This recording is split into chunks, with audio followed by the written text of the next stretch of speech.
नमस्कार मित्रांनो, मी अक्षय वराडे. आजच्या वास्तूच्या 5 टिप्स. तर सगळ्यात पहिली टिप, तुमची जी तिजोरी असेल, तर ती नेहमी उत्तर दिशेला उघडली पाहिजे किंवा पूर्व दिशेला. म्हणजे तुम्ही ती ठेवताना एक तर पश्चिम भिंतीला ठेवा, म्हणजे उघडताना ती पूर्व दिशेला उघडेल. कारण ही पूर्व दिशा ही देवाचा राजा इंद्र याची दिशा मानली जाते. किंवा ठेवताना तुम्ही तिजोरी नैऋत्य कोपऱ्यात ठेवा आणि उघडताना तिचा दरवाजा उत्तरेला उघडेल आणि उत्तर ही कुबेराची दिशा आहे.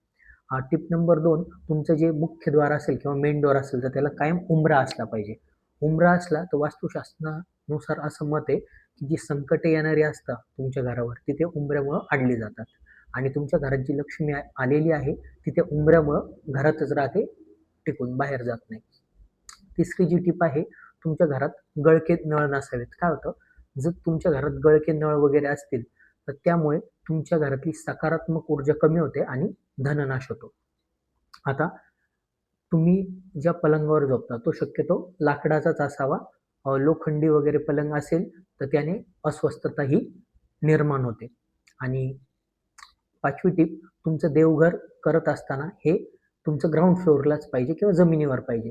सपोज तुम्ही बंगलो बांधलेला आहे आणि त्याला तळघर पण आहे, पहिला दुसरा मजला आहे, तर तुम्ही तळघरात किंवा फर्स्ट सेकंड फ्लोअरवर हे देवघर नाही केलं पाहिजे. तुम्ही ते काम ग्राउंड फ्लोअरवरच केलं पाहिजे आणि हे देवघर कायम जमिनीवरच असलं पाहिजे.